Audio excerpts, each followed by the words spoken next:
पिछले एपिसोड में हमने देखा प्रोफेसर ओक ऐश से कहते हैं कि तुम्हें आर्कनाइन पोकेमॉन की मिस्ट्री को सॉल्व करना है और ऐश मान जाता है। ऐश काफ़ी प्रोफेसर्स के पास घूमता है लेकिन कुछ भी काम नहीं बनता। बाद में लास्ट में उन्हें एक केव मिलती है जिसके बाहर दो आर्कनाइन के स्टैचू थे। काफ़ी दिमाग लगाने के बाद ऐश और ब्रॉक अपने एक एक पोकेमॉन को उन स्टैचू के ऊपर बिठाते हैं जिससे कि वो गेट खुल जाता है और वो अंदर एंटर कर जाते हैं।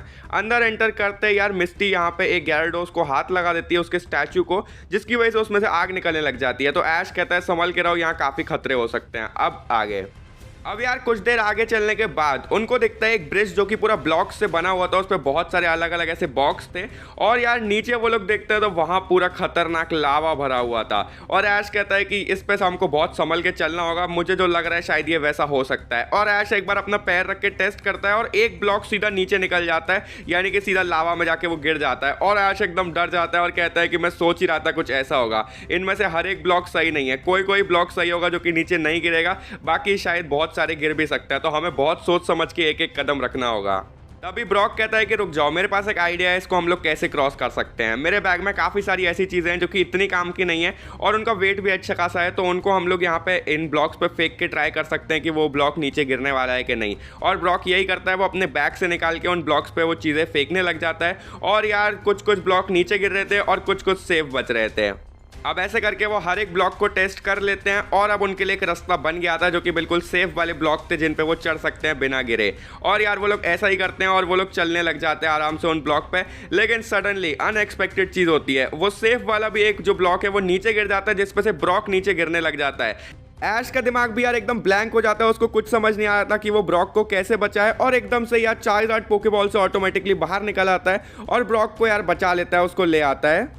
सरीना कहती है कि मुझे लगता है ये सेफ वाले ब्लॉक भी इतने ज़्यादा सेफ नहीं है, इनमें से भी कोई गिर सकता है, कोई भी भरोसा नहीं है, तो हमें कुछ और टेक्निक यूज़ करनी होगी। ऐश कहता है कि अब चार्जर्ड हमें लेके जाएगा। चार्जर्ड तुम पहले ब्रॉक को छोड़ के आओ। और यार चार्जर्ड पहले ब्रॉक को दूसरे किनारे पर छोड़ देता है, उसके बाद ऐश को, उसके बाद बाकी मिस्टी और सरीना को भी, यानी कि वो लोग चार्जर्ड की मदद से अब दूसरे साइड पर आ जाते हैं और ऐश चार्जर्ड को वापस बुला लेता है पोकेबॉल में।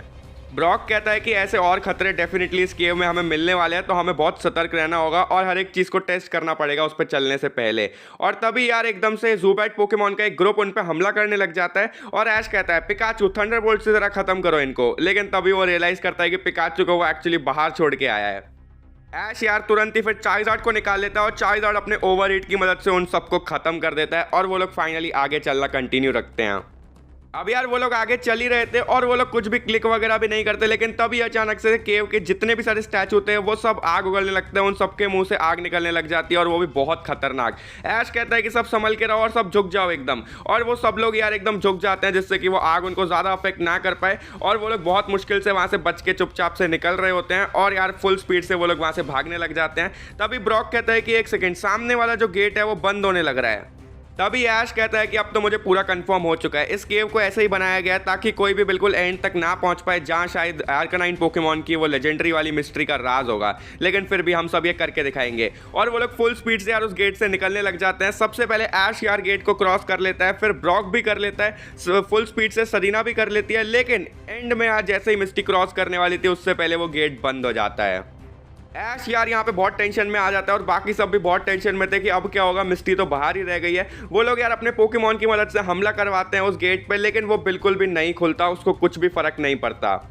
ब्रॉक एकदम चिल्ला के कहता है कि मिस्टी इस गेट को खोलने का कोई भी तरीका नहीं है, तो हमारे पास कोई चॉइस नहीं है, हमें आगे बढ़ना होगा। तुम बस एक काम करो कि गेट के दूसरे साइड जो भी एक सेफ जगह मिले वहाँ पे जाके बस शांति से बैठ जाओ और कुछ भी मत करो, किसी चीज़ को भी छुओ वगैरह मत, वरना कुछ भी खतरा वहाँ हो सकता है। इसीलिए बस एक सेफ जगह पकड़ के वहाँ बैठ जाओ और हम जैसे ही ये केव को कंप्लीट करके आएंगे तो हम तुम्हें ज़रूर कैसे ना कैसे करके बचा ही लेंगे। अब यार फिर ऐश, ब्रॉक और सरीना अब यही तीनों जर्नी को आगे कंटिन्यू करते हैं। काफ़ी देर चलने के बाद, काफ़ी और खतरों को यार ख़त्म करने के बाद वो लोग फाइनल गेट तक पहुंचते हैं, जिसको ओपन करते ही अब यहाँ ऐश एकदम देख के चौंक जाता है क्योंकि सामने था तीनों लेजेंडरी पोकेमॉन ट्रायो का पेंटिंग और उन्हीं के साथ कोने में वहाँ पे आर्कनाइन का पेंटिंग भी था। ऐश कहता है इस पेंटिंग को देख के तो मुझे लग रहा है कि आर्कनाइन एक्चुअली में पहले एक लेजेंडरी पोकेमॉन ही होगा। और तभी ब्रॉक कहता है कि देखो वहाँ पे कुछ लिखा भी हुआ है एक एंशिएंट सी लैंग्वेज में, और वहाँ पे एक ऑर्ब भी रखा हुआ है, और यार वो ऑर्ब काफ़ी ज़्यादा स्पेशल टाइप का लग रहा था। ऐश कहता है कि हाँ ये लैंग्वेज तो हमें समझ नहीं आने वाली, लेकिन ये ऑर्ब का हम शायद कुछ कर सकते हैं। और ऐश जल्दी से उसको उठाने जा ही रहा होता है कि एकदम से एक आर्कनाइन पोकेमॉन आता है और एक खतरनाक वाला टैकल मार देता है ऐश को। सलीना कहती है कि ऐश संभल के, शायद से ये जो आर्कनाइन है ये इस ऑर्ब को प्रोटेक्ट कर रहा है, इसको बचा रहा है और हमें पहले इसको हराना होगा अगर हमको वो ऑर्ब एक्चुअली में चाहिए और इसकी सारी मिस्ट्री जाननी है। ऐश कहता है कि हाँ, इसके लिए मैं तैयार हूँ। और यार ऐश तुरंत ही निकालता है अपने चारिज़ार्ड को। चारिज़ार्ड एक फायर पंच मारने जाता है, लेकिन यार वो जो आर्कनाइन था उसकी स्पीड इतनी खतरनाक थी, वो चारिज़ार्ड के चारों ओर घूम के उसको एक खतरनाक डबल एज मार देता है और चारिज़ार्ड कुछ कर भी नहीं पाता और ये बहुत खतरनाक डैमेज देता है चारिज़ार्ड को। आर्कनाइन फिर एक खतरनाक वाला फ्लेम थ्रोअर मारता है और यहाँ से चारिज़ार्ड ओवरहीट के साथ में काउंटर करता है और दोनों हमले टकराते हैं, लेकिन सामने से एकदम से यार आर्कनाइन आता है और फिर से एक डबल एज मार देता है बुरी तरीके से चारिज़ार्ड को और चारिज़ार्ड खतरनाक डैमेज हो रहा था।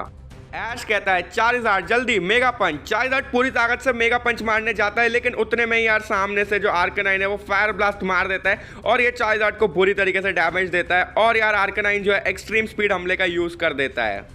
ऐश यार उस आर्कनाइन से अब और नहीं लड़ना चाह रहा था, इसी वजह से वो उसको समझाने का ट्राई करता है कि आर्कनाइन हम तुम्हें चोट पहुंचाने नहीं आए और हम यहाँ कुछ भी गलत करने के लिए नहीं आए, हमें बस जानना है कि इसकी मिस्ट्री क्या है, आर्कनाइन एक लेजेंडरी है कि नहीं है, इसका क्या सीन है, हमें इसकी मिस्ट्री के बारे में जानना है और अगर वो लेजेंडरी था तो अब क्यों नहीं है, हमें ये पूरी चीज़ के बारे में जानना है, ना कि हमें कुछ भी गलत करना है यहाँ पर, तो प्लीज़ हमें देखने दो।